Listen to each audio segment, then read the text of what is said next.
I acknowledge, with gratitude, everybody that took time out of their day to come and spend an afternoon with us. I am glad to see the sun shining.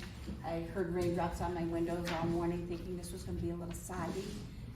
But when you have your police department and your fire department, you have your hospital, your largest employer, you have all of the board members that have spent decades putting in so much work, their heart and soul into making decisions that set the stage for us to be able to do what we've been doing these last 10 years. I can't even begin to tell you how grateful I am. My gratitude is immeasurable, and I'm looking forward to continuing the work that we've commenced here. So, with that said, I have to do some welcoming remarks. When Connecticut Main Street reached out to us and said they'd like to do Torrington as a spotlight on Main, and Rista came in and said, they want to do this, they want to do this in April. Immediately I thought, this is an opportunity for us to brag a little bit about all of the things that we've done, but more importantly, brag about what all of the property owners, the business owners, the people that put their key in the door and open their businesses and turn on the lights. This is as much about celebrating what you've done to make Main Street what it is today. I grew up in the city of Torrington. I'm not going to tell you how old I am, but I will tell you that I remember shopping downtown on a Thursday night. Thursday was payday in the city of Torrington. You couldn't walk these sidewalks. You were standing in line for everything. You knew everybody that was downtown. And it was an exciting time to live in a city that was so vibrant. It was a time when families didn't own two cars, they owned one car. If they owned a vehicle, and foot traffic was your mode of transportation. Main Street met most of our needs at that time. There was housing, shopping, dining, entertainment. I'd watch a movie at the Warner Theater. I'd go to the library and meet friends. We'd stop at Opperman's Pharmacy and have a sandwich or an ice cream soda. It was the hub of the city. Then commercial development started to happen uptown. I never called it uptown. I was at a teen center event a couple of years ago and talking to the kids about what do they envision their city would look like. And they said, well, everything is uptown. I was like, uptown, what is that?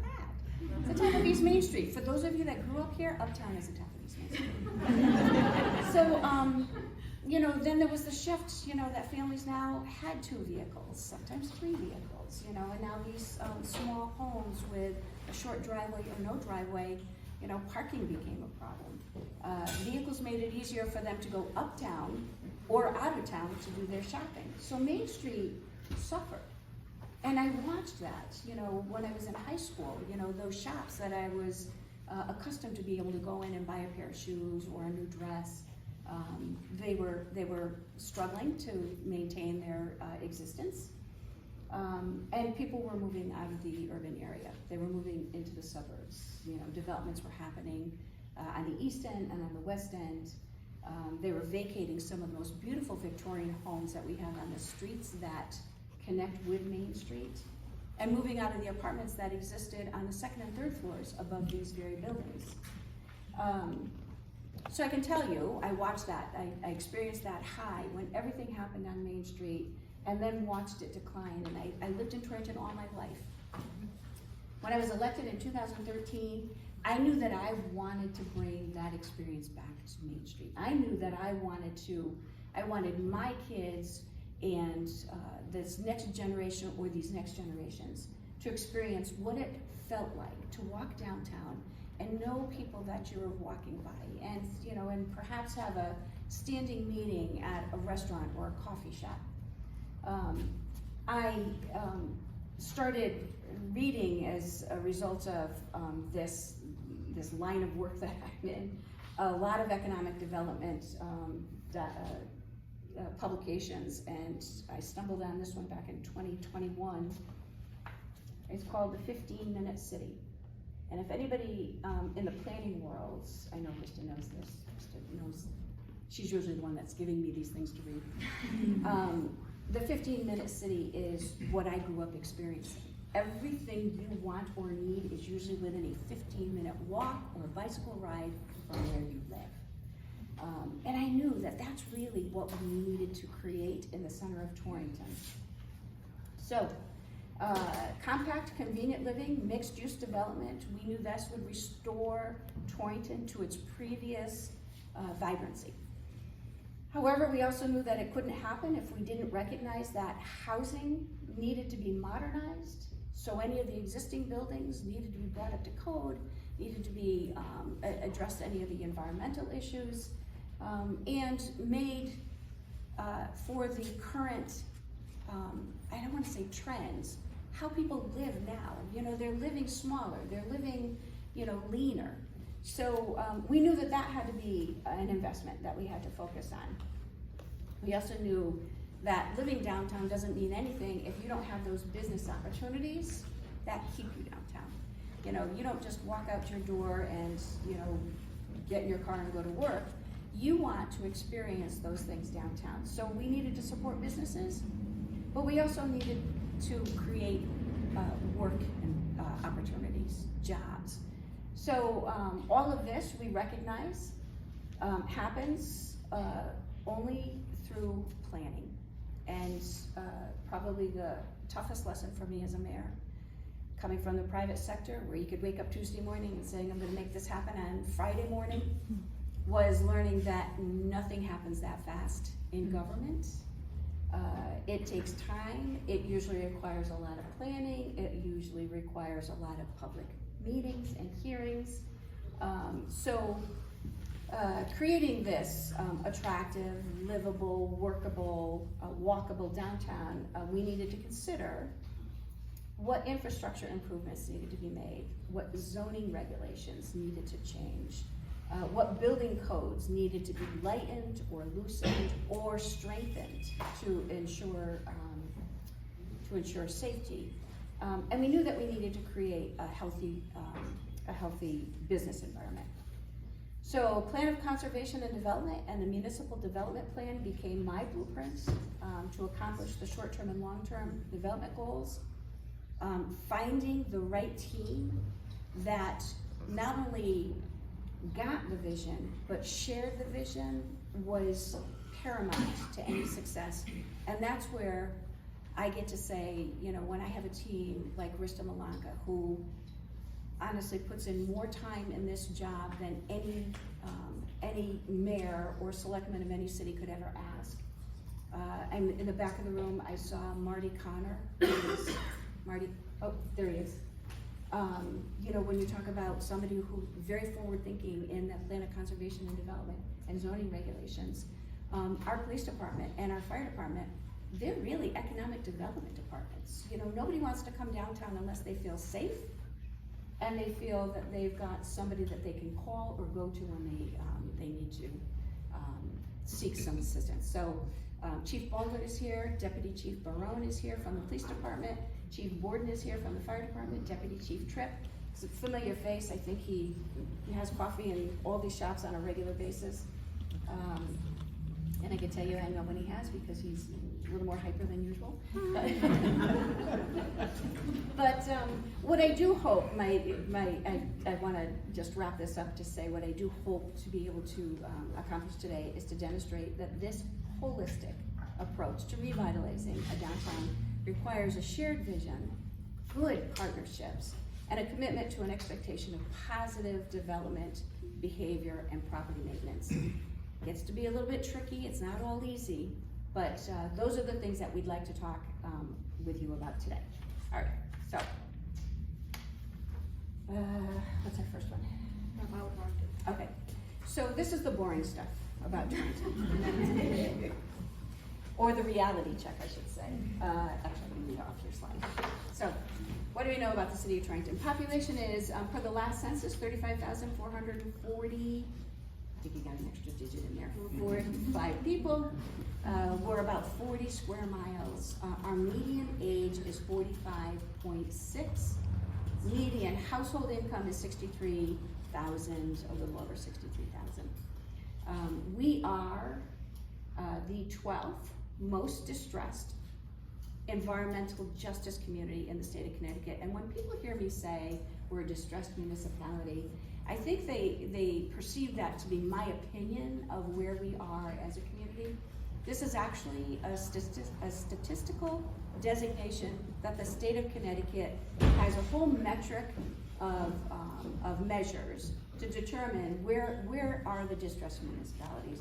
It's about poverty, it's about house values, it's about unemployment. I think there are 10 or 11 points that they use to make this determination. We're a micropolitan area. This is, I will share with you, we used the word micropolitan 10 years ago when I was in a meeting with one of the newest DECD commissioners, and he thought we made the word up. So what did we know when we had that conversation? We have to educate people, what does it mean to be a micropolitan area? A micropolitan area is a U.S. statistical designation. The Office of Management and Budget, OMB, actually the same thing. They use these metrics and measures to determine what constitutes a micropolitan area. It is an urban center under 50,000 in population, but that serves a larger population of communities that surround us. We do serve a population based on the Torrington micropolitan area of 185,000, a little over 185. And this, interestingly enough, counterintuitive to the fact that the state finds us to be a distressed municipality, the US government has us lumped in, and we become the 6th highest concentration of high net worth properties, households. So you can see where we are, a distressed municipality with the 50,000 or 35,000 people that live in the city of Torrington, and yet the population around us has considerable wealth. So balancing, what does that look like for a city of Torrington? How do we serve that greater population? And how do we make that population recognize the city of Torrington for what we offer, what we bring to the table, and how they can support us? Average household income is $125,113 for the micropolitan area versus the median household income in the city of Torrington, which is only $63,000. So those are the facts that we recognize when we try to talk about attracting developers or property interests or industries. These are the metrics that those businesses, those developers are looking at. And those are the things that make it a little bit harder, make Rista's job a whole lot harder, and yet she seems to be doing a great job. So I'm going to turn this over to Rista for the next couple of slides. Sure. So, I mean, as you've heard tonight, this is, you know, they're not silos. It's a very complex ecosystem in downtown. A lot of people have worked together. A lot of things are very intertwined. This was, on the left here, was my stab at trying to demonstrate that it's very important that we need to work on economic development and community development. We need to make sure that, you know, if we want to attract businesses to our town, that they have people who will shop and visit their businesses. If we want to attract people to visit these businesses, we need to make sure we have jobs for these people and to attract vibrancy and bringing people downtown. So this is just a ladder method. I could have used circles or anything else, but you know, if we want to climb the ladder from thriving to distress, we need to work on both rungs of that ladder. We might be able to go up the ladder faster, it might take a little bit of time, but we can't solely focus on one side or the other. It's not all about, you know, growing businesses and growing jobs, but it's about building a community that people want to be in and invest in. So where did we focus downtown? So we didn't just focus on one thing. We couldn't just focus on one thing. We really looked at placemaking, housing, what to do with some of the abandoned, blighted properties that we had downtown. Legacy City, proud of our manufacturing past, but it did leave contamination and making properties difficult, so we had to look at that. Supporting our creative economies, and you know, we'll get into this in more detail, but the arts and the creative economies are, you know, is what's pulling Torrington up. And so even supporting our manufacturing businesses, you know, which is attracting people here, which is attracting a workforce here, which is making our manufacturing strong. So we're looking at creative economies in this really important way, and how did we support them and continue that growth in downtown. But also, you know, recognizing that we do have this historic past, and how can we honor the past and look at the future, kind of connect them all together. I like to say that we're a city of makers, right? We like to make things, we like to do things with our hands, whether we were making ball bearings or pins or sculpture, we're a city of makers. We always have been and will continue to be. And then how can we attract businesses and help the businesses that are here grow? It's very hard to attract new businesses. We're doing our best. We're trying to bring them in. But it's also important that once we get businesses here, to take our existing businesses that have already invested in our community and help them become stronger and better.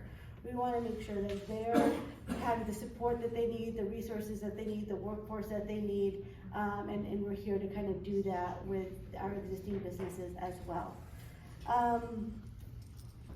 So we, and you've already heard this a couple times, but you see it's in big bold letters at the bottom.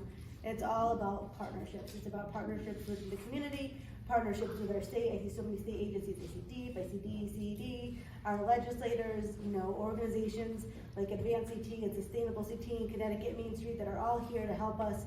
And then our federal governments, through different states, through different grant programs.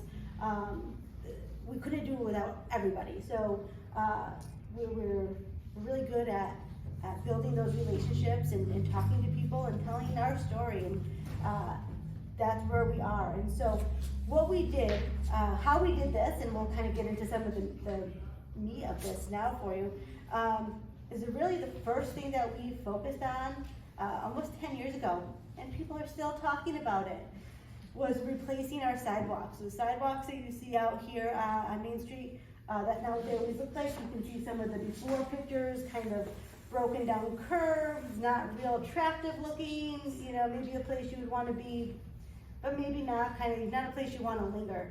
When we redid our sidewalks, we really wanted that to be a place that looked pretty and beautiful and attracted people.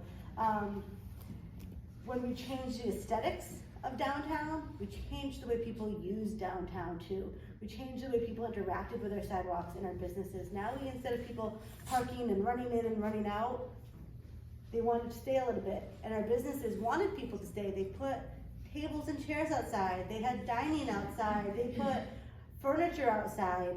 And they did all these things, you know, not because we told them to or that they had to, but they recognized this is an opportunity, and it's now a pretty place to be. We, as a city, have invested a lot and continue to invest to make sure our planters downtown are always blooming and vibrant and adding to that character.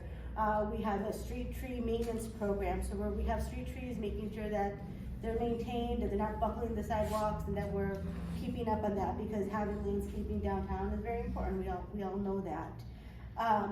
It also improved our walkability, and if anybody knows me, they know I'm a huge walkability person, but there's a lot of reasons, because there's a lot of benefits to walking, whether it's trails and sidewalks. You have your health benefits, you have your economic benefits, you have your transportation benefits. It's you know, it's always a benefit when you can get people to park their car and walk around. They're going to spend more money, they're going to spend more time. People who don't have cars, they still have that, you know, equity piece where they can still get to restaurants and stores and groceries and healthcare, and you know, the economic benefits. And there's studies and upon studies, but there was one that was done for the Naugatuck River Greenway, which is a 44-mile planned trail from Torrington to Derby, which we'll see part of here, but it's connected to our downtown, it's connected to our sidewalks, that says once it's constructed, they expect to have 2.6 million visits, 2,800 new jobs, and consumer surplus about 6.4 million, with an increase up to 34 million. So these are real numbers, real studies. You can see them, the Erie Canal, American Trail Canal, but walkability is so important. And sidewalks play a huge role in that. But also having a plan for your walkability and your bikes, because when we were building our sidewalks, DOT said, well, you know, complete streets, you need to put in bike lanes. And we said, well, we put in bike lanes and we can't have bump outs and our pedestrian crossings are long and the sidewalks aren't as big. We can't have as much sidewalk dining. We said we don't want bikes downtown on Main Street. We want bikes up on Prospect Street, which is the next block up. They run parallel to each other. We want bikes there. We want to build our infrastructure on Prospect Street to accept the bikes so that people can bike and come downtown. But we want our downtown with the widest sidewalks we can, the shortest crosswalks, and really pedestrian centric. And they said, okay, you have a plan for it, we'll let you go with it, and that's what you'll see. And just last year, 10 years later, but just last year, we finished Prospect Street, and it has bike lanes and sharrows, the first in the city. So that was our plan, and that's what we did, and that's, you know, really was the vision of that and how we wanted that to happen. And then from there, we were really able to grow the walkability and the revitalization efforts. And this is one of the most exciting projects, and so I'm gonna let Mayor Carbone talk about it. But it's our Franklin Plaza project. So, as I'm listening to Rista talk about, you know, when we made the decision, we really didn't want bike lanes on Main Street. You heard her say, because we want people to stay here. We don't want them just to blow through here. You know, the fact that we have, you know, 4 lanes of traffic that just blows through downtown doesn't make sense. You want slower traffic, you want people to be walking, and you want them to stay. So when Rista says she's big on walkability, the work that she's done on trails and the wealth of knowledge that she brings, when we talk about with our engineering department specifically, when we talk about really what does make the best walkable you know, improvement to our road infrastructure, off the charts. Grateful for her knowledge and her vision. So, Franklin Plaza. Franklin Plaza, right? Okay, good. All right. So, Franklin Plaza. Why did we do this? I could tell you Franklin Street, it wasn't the plaza, it wasn't called the plaza at the time. Franklin Street was an underutilized one-way street that never fully recovered from the effects of the 1955 flood. Here in Torrington, everything is measured by how many years since the 1955 flood. So you know, the 55 flood, that's it, that whole street runs right along the Naugatuck River, which the levees are overbuilt right now, but at the time, that street was washed downriver, as were a number of commercial structures that were built on the bridge, and it never really fully recovered from that. Why did we do this? The 5-way intersection. For anybody that parked south of the bridge, we grew up calling it the library parking lot. It's actually Riverview parking lot. It's a traffic nightmare. It's terrifying as a pedestrian to try to cross there any certain points of that 5-way intersection. Even that little respite between the corner of Water Street and Main Street to get to the other side of Main Street and East Main Street, there's that little respite. Honestly, if you're stuck there, and if you're stuck there with a baby in your stroller, it is terrifying. We know that also that 5-way intersection creates a cutoff. It separates our Main Street, which people often think of Main Street as Water Street to Mason Street. That cutoff, that intersection cuts off so many of our precious assets. It's the library, there's all that ample parking on the other side of the bridge, Co-Park, Fusage Park, and one of our major retail complexes, all on the other side of that intersection. So we knew we needed to address this 5-way intersection. I will share a quick story. I have been out to DOT's offices with their smartest engineers numerous times to talk about this 5-way intersection and how are we going to address it? How are we going to reconfigure this thing? They actually, Phil, I won't say his last name, actually threw his hands in the air and says, I have no idea how to fix it. So Franklin Street could be a fix. It's no longer a 5-way intersection, it's now a 4-way intersection. This also created a void, this underutilized, somewhat blighted section of Franklin Street created a void between a few large developable pieces of property that we have further down Franklin Street and on Franklin Drive and Main Street. So this gap that we needed to create a connection that connected those properties to Main Street, so they're more attractive for development. My overwhelming, reason for wanting to go after this was I worked in Litchfield for about 37 years, and I was on the Board of Education, I was on the City Council, I was on Torrington Development Corporation Board, and every time I drove from Litchfield to Torrington, I'd come down 202, I'd be stuck at that light, and the welcome mat was Franklin Street, and it was not very welcoming. So those are the reasons why we did this. What was the motivation for doing it? For decades, the small pocket park, I don't know if you could point that out, the old as it existed. Yeah, so that small pocket park was actually donated to the city of Torrington. When I was growing up, it was Considine's gas station. The Patterson family ended up owning it. When they decided after the flood they were going to remove all of the gas station infrastructure, they donated the land to the city of Torrington. And the city of Torrington at the time planted a few saplings. And those plantings grew considerably. They became overgrown. They created a darkened place where homeless were able to loiter. I can tell you how many times as part of a Earth Day cleanup, we'd go in there and we'd find sleeping bags and all the evidence of somebody making that a home.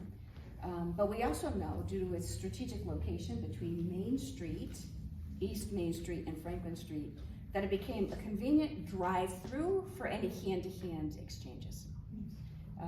We couldn't allow this to be the commerce that shaped Main Street in Torrington. Long before I was elected, I was appointed to the board of directors for the Torrington Development Corporation. I see Peter Herbst, who is now the co-president of that corporation. I think Peter's been on it longer than I have. But at the time, we were attempting to shape a municipal development plan. And I recall one workshop in particular that focused on reducing the traffic and addressing that five-way intersection. And the consultant at the time was Malone and McBroom, and they introduced the idea of closing off access to Franklin Street at the intersection of Main, and presented a conceptual, just a drawing, just a board that showed outdoor dining, cute tables and umbrellas, people just lingering in that area, and it just, sparked this, this joy in my heart that I thought, I really need to see this happen. Right after taking office in 2013, I received a letter from EPA advising me that a revolving loan fund grant that had been awarded several years earlier was due to sunset in August of 2014. So I'm elected in November of 13, sworn into office December of 13. 5 days after I take the oath of office, I get this letter from EPA. And they say, due to the unlikelihood that the city will be able to put those funds into active use, they wanted me to send it all back. It's a little over $1 million. And I immediately pulled together a team of people, this is when Rista says partnerships, that could give us some good advice before we just surrendered this. I knew I needed to preserve those funds if we're ever going to address brownfields in the city of Torrington, Legacy City, all these mills. We have a lot of brownfields. And I realized that 100 Franklin Street, which was one of those former mills that had been demoed, but nothing had been done with the soil. The building was just torn down, and in fact, there was just a pile of bricks all over the property. Was in play. It was an opportunity for the city. My other motivation were that I started to see signs, glimmers of hope, that people were actually interested in investing in that neighborhood. They were organically spotty revitalization, Sawyer's Cafe, Late's, Gerald and Candela, if anybody in this room is familiar with the artist who bought a warehouse on Center Street. What he's accomplished in that building is just absolutely remarkable. One of the biggest cheerleaders of the city of Torrington, great artist. We noticed coffee houses were showing up. Outdoor patio was constructed behind Bocce's. I think it's called Giovanni's now. So I see this, this spotty interest in this area is happening. And all of this was motivating me to say, we must do something in this area if we want to impact what's going to happen on Main Street. The funding for the sidewalks on Main Street, by the way, Krista said, you heard her say, 10 years from, the time we made the decision not to do bike lanes on Main Street to getting Prospect Street. The funding for the sidewalks happened under a prior administration to mine. It took 10 years for us to get, that was a federal funding that came, and it took 10 years for us to go through the process and get DOT to sign off on design specs and deal with the infrastructure on Main Street. So I knew that these sidewalks were happening and that the attention then had to bleed out. We had to spread out. So going to Franklin Street was a strategy. Our approach was, you heard me say it before, plan. We need a plan. I need a plan.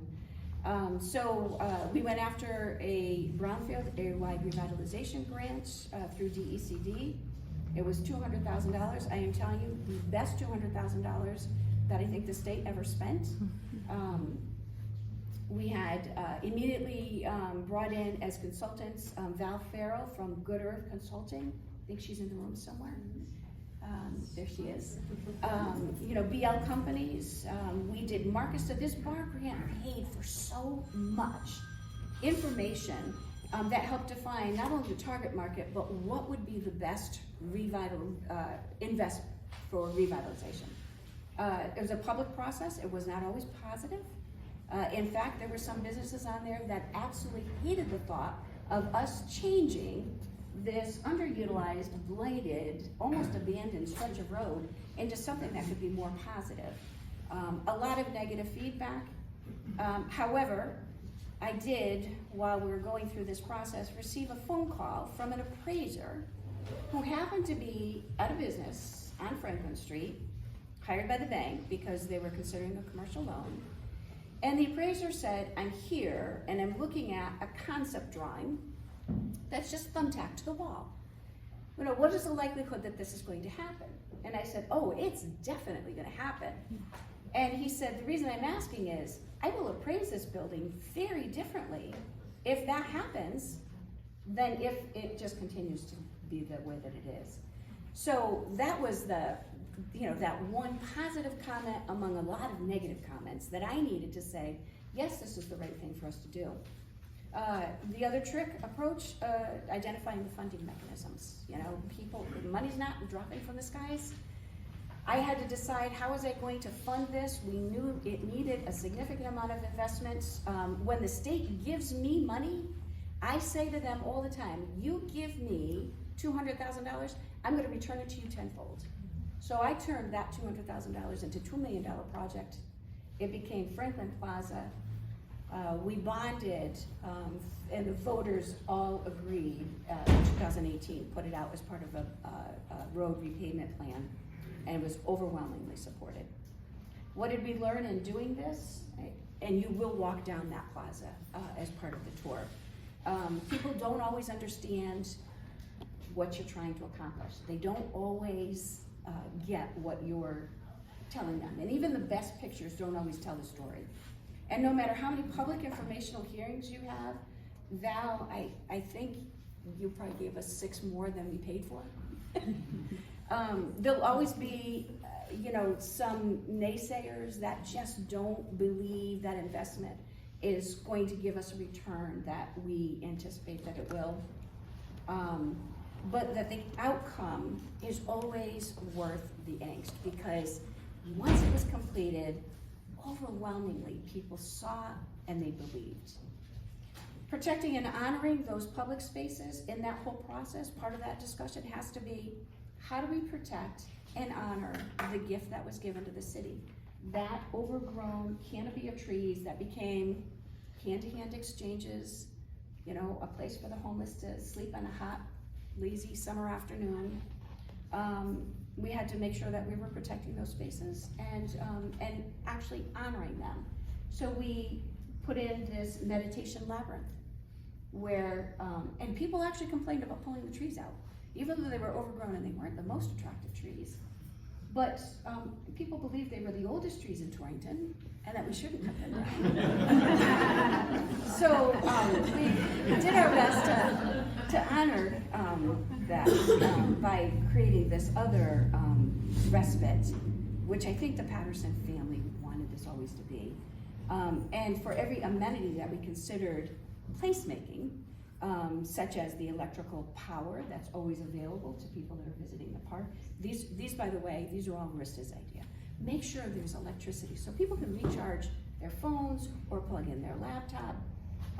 Construction design that would accommodate vendor tents in between the tree wells, so that if you have a farmer's market or a vendor fair down there, you can snug those little tents in between these tree wells, and they can plug their lights on or their refrigerator or any of the other things that they bring as part of their fair. A balance of green spaces, those tree wells, with ample seating opportunities. We wanted this to be beautiful. We elected wood seats to surround the tree wells. I think they're cedar. We, of course, had to defend every decision that we made, and in some cases, reconsider the most sustainable way to protect the investment once we made that. Those wood seats were damaged almost immediately by skateboarding enthusiasts.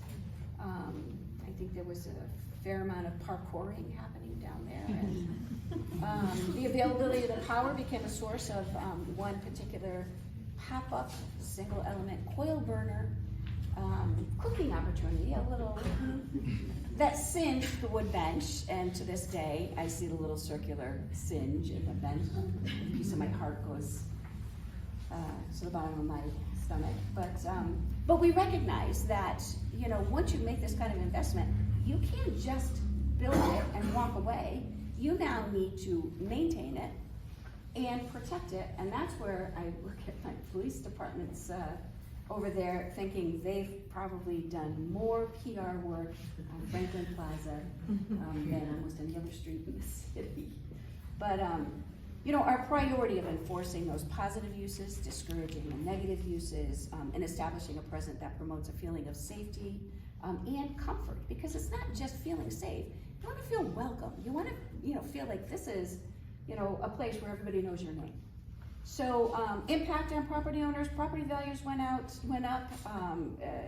The properties turned over quickly. A few of them had been on the market kind of quietly. They weren't selling. As soon as we completed this, they sold. So we know that the investment has already provided a return on our investment.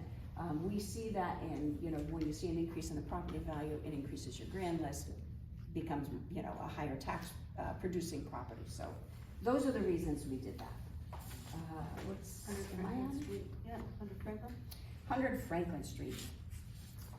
So this is, you heard me talk about this abandoned piece of property that used to be a mill.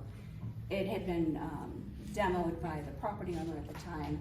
It was a focus of our MDP. There was a lot of talk about housing in that area as part of the municipal development plan. Again, this is, early in my tenure, my early years as a mayor, the property owner offered to give it to the city of Torrington. And the prior administration was like, yeah, I think we'll let the next mayor make that decision.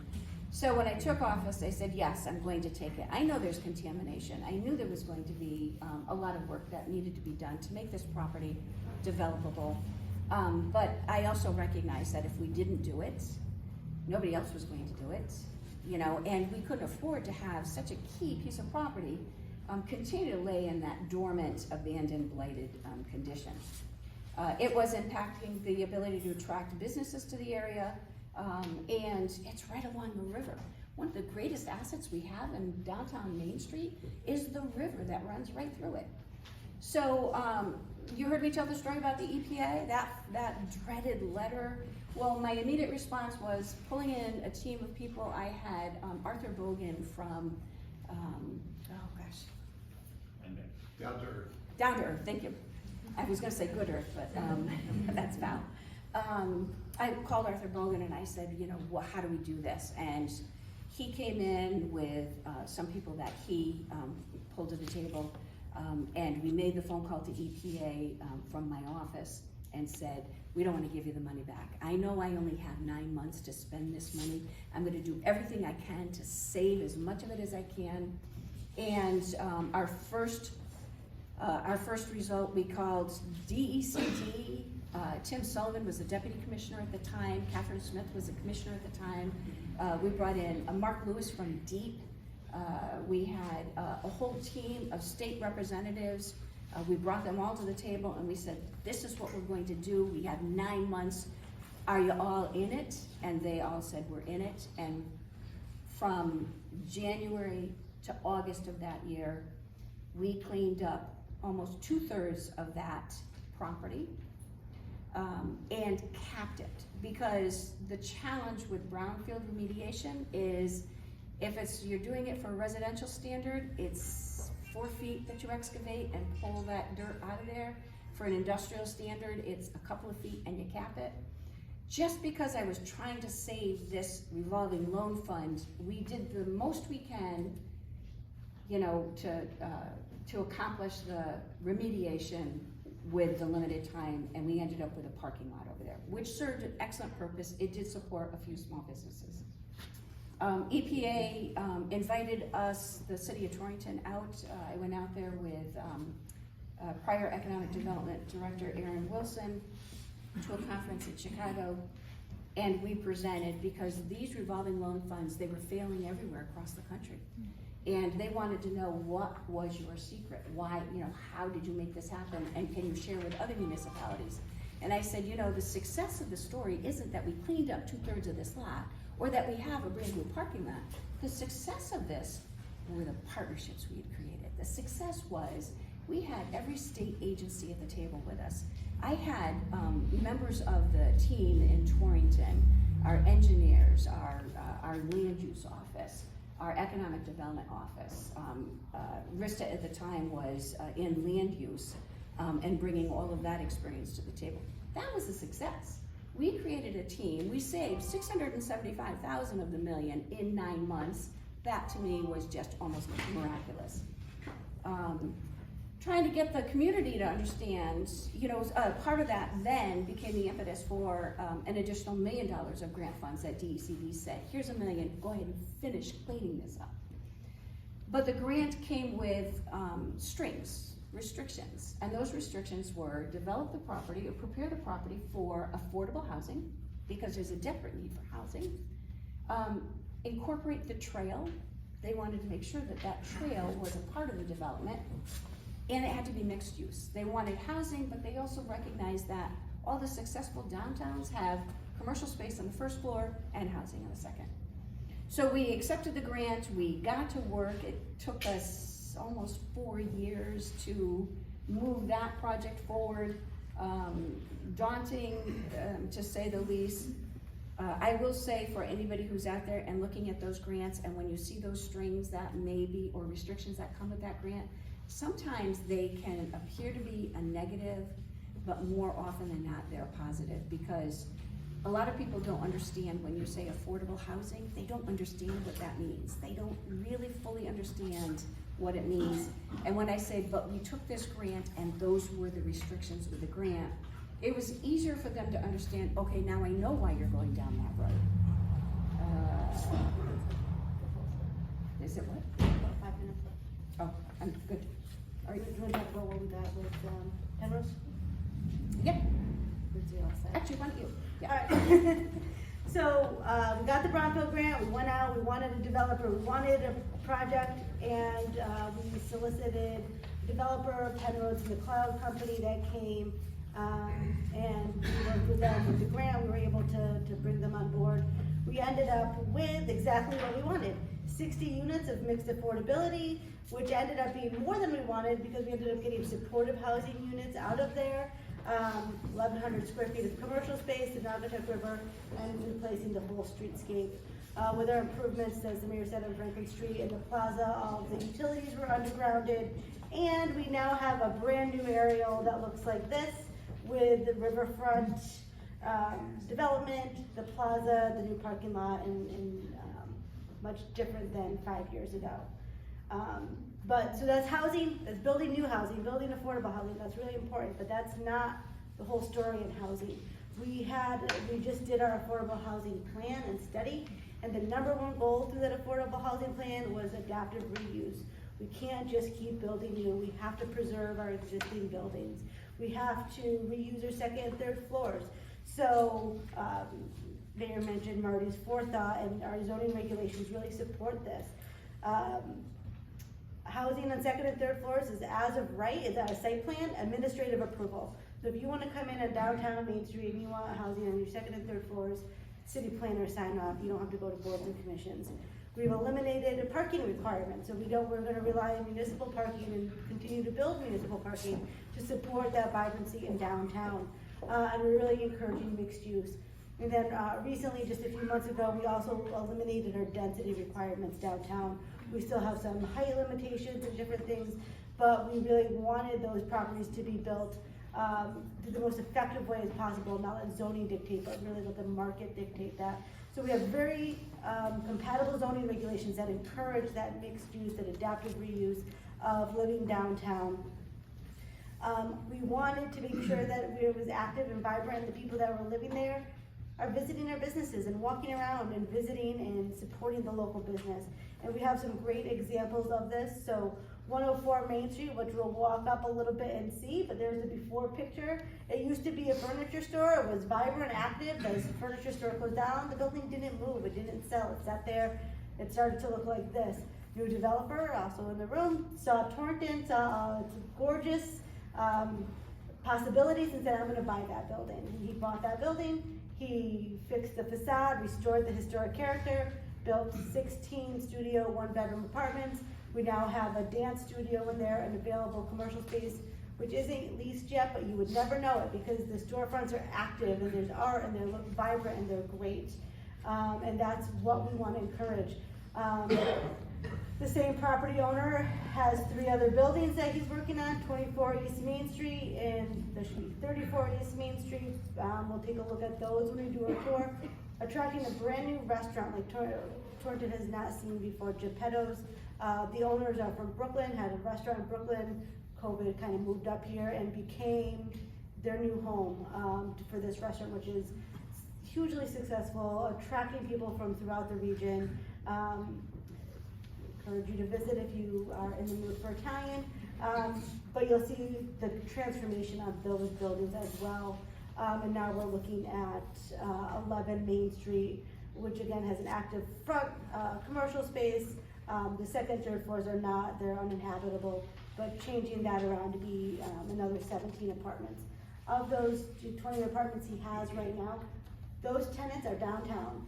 They're going to the Warner, they're going to the grocery store, they're visiting, they're shopping. If we got 20, was 40 and 60 and 100, that's just more people downtown, and that's your sustainable business, model. It's not the events or the influx of tourism, but it's a sustainable model that we need to have here. But not all properties are as successful as that. We do have abandoned properties that have taken a lot more work. The Yankee Peddler Inn is one of those, and we've done a lot of enforcement, and again, I think I'll let the mayor talk about our most recent efforts with the act concerning abandoned and blighted properties that we've, most of you probably have heard about. Yeah, so, I mean, I can't go anywhere when somebody doesn't ask me at the Yankee Peddler Inn, what about the Yankee Peddler Inn? When we talk about how do you create vibrancy in your main street, and I say it's multifaceted, you don't just put in sidewalks, you don't just, work with a developer to create housing. You need to change regulations, you need, your land use regulations need to change, your building codes need to, be tweaked a little bit to accommodate 100-year-old buildings. And in 2020, I think it was in January 2020, a new regulation, a new law went into effect. The state legislature adopted a law that allowed for receiverships for abandoned and blighted properties. I had, for 5 years prior to that time, been battling with this property owner who bought this property while it was a functioning hotel with 5 commercial businesses on the first floor. He moved the commercial businesses out, he gutted the building, and then it sat. And it became a fire hazard. Fire chief was right there, he'd be the first one to tell you, deputy fire chief. It is such a fire hazard that we can't send firefighters in there to fight a fire. It is too risky for a firefighter to step into that building. So this blighted abandoned property regulation law was a pathway for us to go after this property without exercising eminent domain, but utilizing something short of eminent domain that gives us an opportunity to get control of the asset and help this property owner recognize what needs to happen to move this property into development. So zoning regulations, building codes, infrastructure improvements, state laws. We pulled everything, all the rabbits out of the hat. We did file the lawsuit against the owner of that property in January of 2021. We are the first case that is being contested. There was a successful case in Hartford, uncontested. I have a trial date June 15th, wish me luck. Torrington Savings Bank, you want me to? Yeah, go ahead. Alright, so Torrington, which is now the new addition of Torrington Savings Bank, was a former dry cleaner. This property, traditional storage, changed hands, foreclosure, property contamination, went back into foreclosure. So to break that cycle, the city applied for a DECD assessment grant. We identified what the contamination was there, what the remediation cost was, which gave Torrington Savings Bank enough confidence to buy this building, tear it down, and build an addition. That's their main branch on the corner.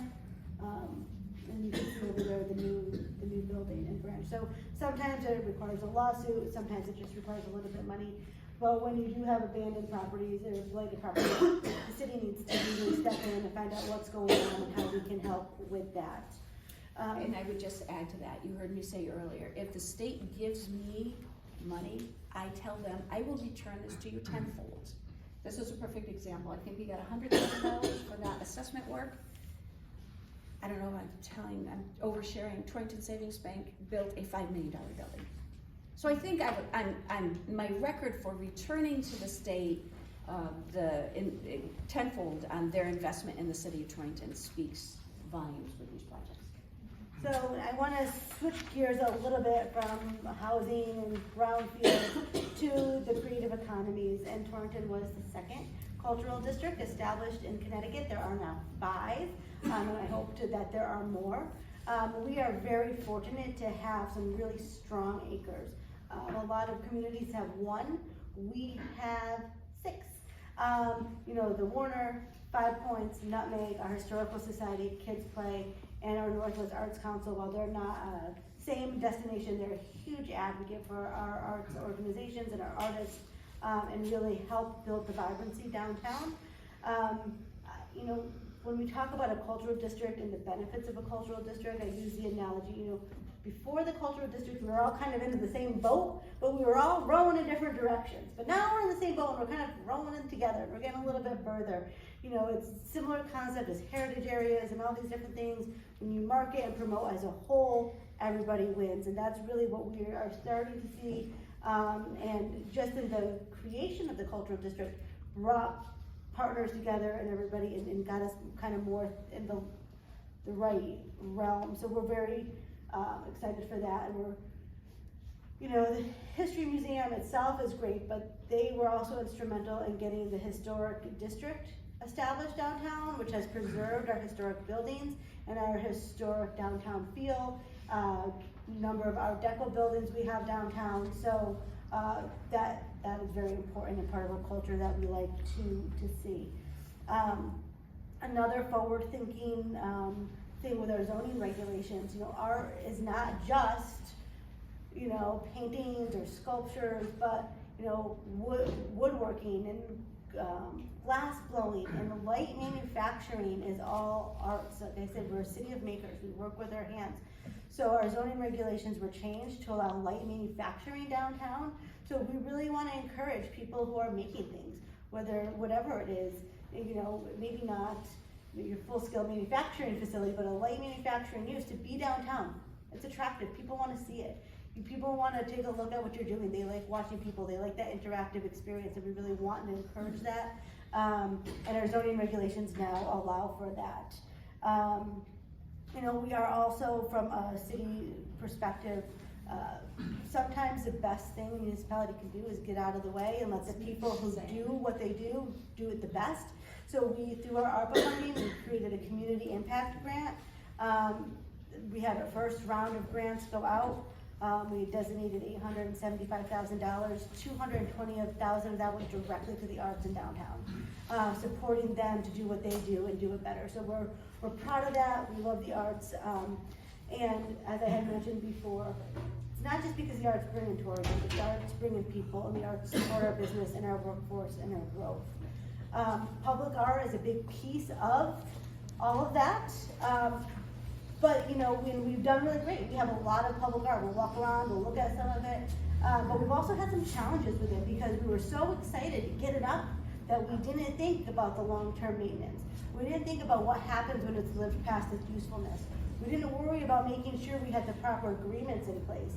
And so, you know, the other thing that as a municipality we look at is, you know, art is a form of freedom of speech. So if we're allowing that in public places, that becomes a public forum for speech, and we have a hard time controlling that content. Not that we want to control what art is there, but we don't want it to become a political or a negative. So our approach really has been encouraging art on private properties, doing what we can to do that. Education and making sure that there's proper agreements in place, that things like the artist vera rights are being looked at, so that if there is maintenance that's needed or something happens, who gets to decide how it gets put back or gets repaired?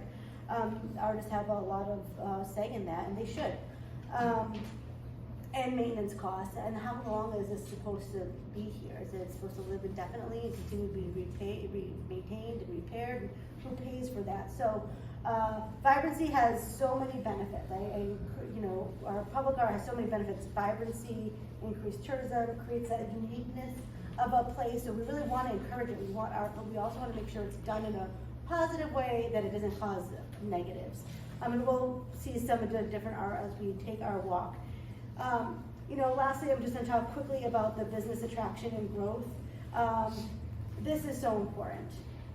We invested a little over $703 into our facade program in the first two rounds, which was ended up being a $1.4 million investment in the community. So our buildings got improved, and we're going to point out a bunch of the facade grants that were downtown. But sidewalks, historic character, signage, windows, all that made our properties look better, our downtown feel more alive, was part of the facade grant. And then we saw the next door property wanting to make improvements, not part of the facade grant. We also saw, we've had 3 rounds now, but the first 2 rounds, the first round we were just finishing up our Franklin Plaza work, a lot of businesses in downtown, bottom of East Main, downtown, applying for facade work. The second round, we just finished our work up on Prospect Street, our road work, trail development, and the first round, 0 applications on Prospect Street, 7 applications on Prospect Street. So we know where we're making our public improvement, private improvement is following. It's a little bit more than anecdotal, but really as we invest in the community, businesses also can invest. And if we can provide incentives, our facade grant wasn't just facades, it was inside the buildings, because like I said, we've been really great at preserving our historic buildings. That means we have a bunch of old buildings that don't meet building code. So how can we help build the property owners get those properties up to code, attract more business, make it easier, make it less expensive for businesses to grow and come in? We heard all across the board, we need workforce, we need help workforce. We're so busy doing our job, we can't get workforce. So we, through our ARPA funding, contracted with the Workforce Investment Board to hire a workforce navigator that was business centric. So they went around to our businesses, and she's still around. What are your needs? and then placing people in, here, interview this person, here's, helping people fill out their applications and connecting them directly to those businesses so that we could fill those spaces, because it's hard to find a job, right? There's so many people who need jobs, but if the business person is too busy working, they can't advertise for it. Or you put it on Indeed, and not everybody has access to Indeed, or the time to fill out an Indeed application. It's complicated, there's, barriers in the way, language, technology. So this is really a way to break down those barriers and be that matchmaker of here's a person, here's a job, let's connect them. And I think she was in this role for 1 month. In our first program report, she placed 26 people. So we know there's a need. We know on both sides there's jobs and there's people that want jobs. Small business grants, again, another resource to help businesses grow. The city is not set up for that, so we look for partners who do it well. WBDC rose to the top, their equity match grant. So launching in June, we have $500,000 designated for small business growth. It'll be all through them, but dedicated to Torrington businesses. It's happening here. We have a website, but this is really our branding and promotion that we're using for our cultural district and citywide. We've created, I think you all might have, postcards and flyers and banners that promote the district and promote the city. What's happening here, we've created commercials. We have flyers, commercial and marketing. We now work with the train. They bring the Torrington Twilight Express that comes up twice a week with 150 passengers. They get dropped off in downtown. They walk. Now we have trains, tacos, and tequilas where they're Salt 2.0. The Warner has a Fugitive movie. So a lot of partnerships and working all through the It's Happening Here and marketing promotions. Then we've had a couple events. One was geared toward manufacturing, bringing in Paul Lavoie and specific resources to manufacturing, and one for small businesses. We had Paisley Dempsey from 10,000 Small Businesses, Goldman Sachs, come and talk about business growth and what to do, along with SBA, SBDC, DECD, talking about their resource and partners, and they were both well received. I think we'll continue to do it, and all of that work has really led to that growth of revitalization. We work on Main Street, grows out a little bit more. We are now have a Railroad Square project, Hatcha Square redevelopment, another brownfield redevelopment, working on our second bar grant for another brownfield property, and the development kind of is going out and out and out. I know that we want to get on our walk, so I'm going to stop talking, but